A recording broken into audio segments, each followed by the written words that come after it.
Doctor, hablando del Movadef, ¿cuál es la situación actual de esta organización? ¿Cuáles son las tareas, objetivos de manera inmediata y, por qué no decirlo, a mediano plazo? Nosotros nos proponemos defender, como siempre lo hemos hecho, al pueblo.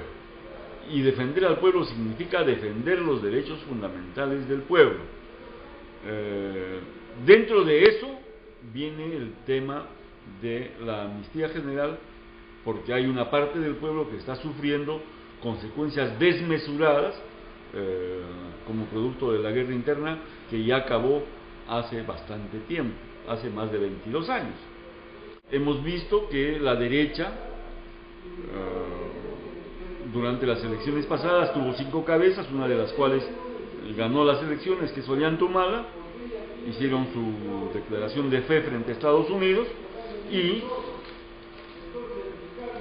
ahora la derecha se ha enseñoreado en el país, pero pretende, como objetivo central, hacer que el aire sea irrespirable. No solamente se han apropiado de los medios de producción, minas, tierras, etcétera, sino que ahora están yendo a golpear a la misma clase obrera, al proletariado, desarrollando la ley laboral juvenil, donde se contempla que van a tener 0 beneficios y 0 costo social los trabajadores, de tal manera que, como se ve el capital humano como si fuese un problema de costo, los empresarios van a comenzar a despedir a todos los trabajadores para meter en su reemplazo a gente joven sin ningún tipo de beneficio. Entonces estamos viendo que la derecha no solamente se enseñorea en el campo de la apropiación de los medios de producción, sino que está golpeando a la masa trabajadora. Y esto implica que también comiencen a golpear de una manera desmesurada hasta la opinión artística o la opinión pública, como se ha visto. Entonces, ¿cuál puede ser sino la táctica del proletariado bajo las circunstancias? Unir al pueblo contra la derecha, y a eso se va a dedicar el Movadef en estas elecciones y en lo que viene en adelante.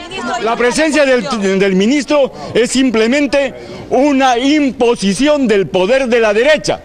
Esa es la derecha. Y el problema ahora es unir al pueblo contra la derecha.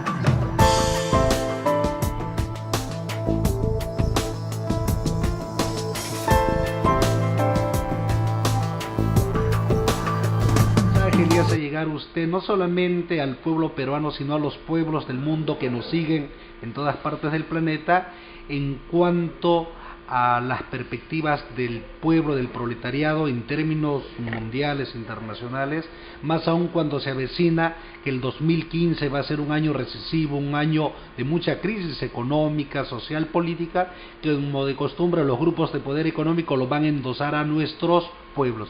¿Qué mensaje de optimismo, entusiasmo hace llegar usted? Todos los pueblos tienen la responsabilidad de luchar en sus respectivos territorios contra esta ofensiva que se viene por motivo de la recesión generalizada que deriva de la crisis que acabamos de pasar, como una expresión más de sus consecuencias.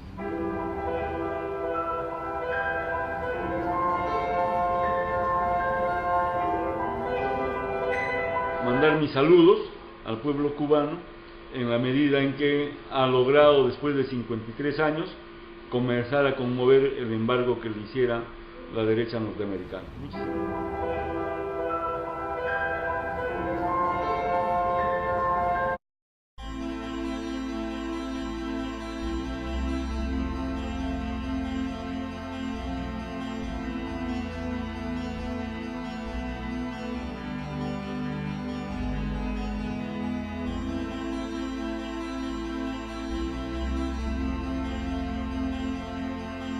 En las últimas semanas, doctor, nuevamente se oyen, incluso algunas autoridades universitarias se prestan a endilgar todo tipo de movilizaciones o expresiones de lucha al Movadef.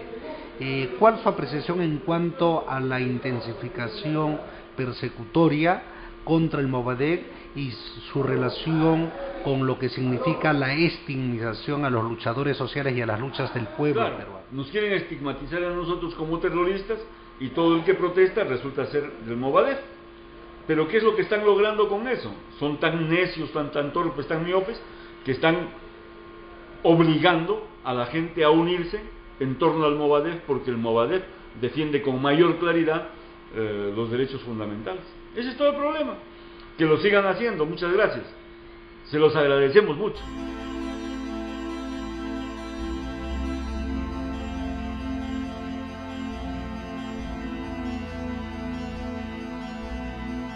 El problema está en que nosotros principalmente queremos que los derechos fundamentales sean actuados en el Perú. Y eso, lamentablemente, volvemos al tema de Urresti, no se está haciendo porque, por ejemplo, en el tema de los jóvenes y de toda la clase obrera, hay una política antilaboral y antijuvenil terrible que está propiciando el Estado y que este señor Urresti está instrumentando. De Ollantumala es la derecha. Usted es la derecha. La derecha es antilaboral, antijuvenil. Un ratito. Eso es lo que pasa. Carajo, déjenme que yo sé lo que hago. El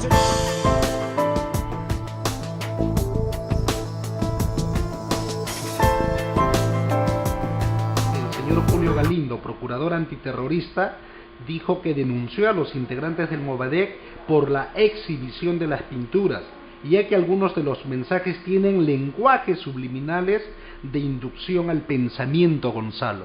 ¿Qué opinión le merece el actuar de este señor en el marco de toda esta arremetida contra la actividad de la que estamos haciendo referencia? Bueno, en principio me parece que se trata de un elemento mediocre que ha llegado a la calidad de procurador, no volando, sino reptando, y que habla, disculpe usted, y que me disculpen los lectores, oyentes de este canal, habla estupideces.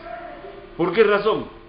Porque no existe en el mundo fuerza que se pueda oponer a que alguien exprese su pensamiento. Ese es el punto. Y menos aún a alguien que quiere expresar sentimientos, emociones, mediante el descubrimiento de la emoción estética, artística en otra persona. Es absolutamente tonto. Este señor es un procurador fracasado, porque ha fracasado haciéndonos 1001 demandas y denuncias a los del Movadef, y ahora intenta por la parte más difícil hacernos juzgar porque hemos propiciado o porque hemos defendido más bien una expresión artística. Es absolutamente tonto.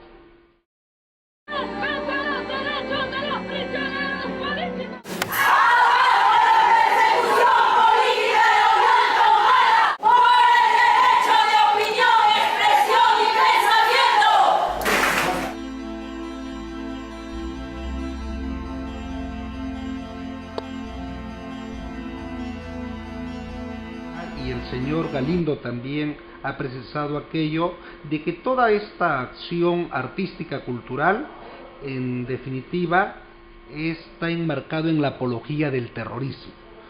Sin embargo, también las declaraciones suyas en su momento desvirtuaron aquello en la medida de que usted aseveró de manera categórica de que no hay tal cuestión porque no se incita a actos violentos. ¿Puede aclararnos esta figura? Como parte del derecho penal del enemigo, Fujimori estableció en un decreto ley, el 25475 me parece, que la apología del terrorismo era la alabanza de cualquier acto terrorista o de cualquier persona que haya sido condenada como terrorista. El Tribunal Constitucional corrigió esta norma y dijo que era inconstitucional. En consecuencia, se estableció que la apología del terrorismo era apología del delito y como tal ya estaba contemplada en el Código Penal, en el artículo 316, si no me equivoco. Pero ahí le hicieron un agregado sobre este problema y tenía que ser apología de un hecho terrorista o de una persona condenada por terrorismo. El Tribunal Constitucional estableció sin embargo una cuestión sumamente importante y que vienen aplicando los jueces del Perú, que para que haya apología del terrorismo tiene que haber incitación a la realización de nuevos actos violentos o terroristas. Como usted sabe, el llamado terrorismo no es de apreciación unánime en el derecho. En el derecho solamente se han puesto de acuerdo los países a nivel de derecho internacional, precisamente en los actos terroristas. Por ejemplo, secuestrar un avión es un acto terrorista, ¿de acuerdo? Pero hacer tal o cual acción, eso ya es materia de la legislación interna. ¿Por qué? Porque el tema de las guerras de liberación en los países atrasados se dejó en su momento librada a que la defina quien ganaba la guerra interna. Y entonces, lo que exige el derecho internacional es que el derecho se actúe sobre las personas que hayan sido derrotadas como derecho, como si fuese un delito cualquiera. Y ese problema no se contempla aquí en el Perú porque se agrega el tema de ir contra el Estado como un agravante del delito. Y por eso se habla de terrorismo.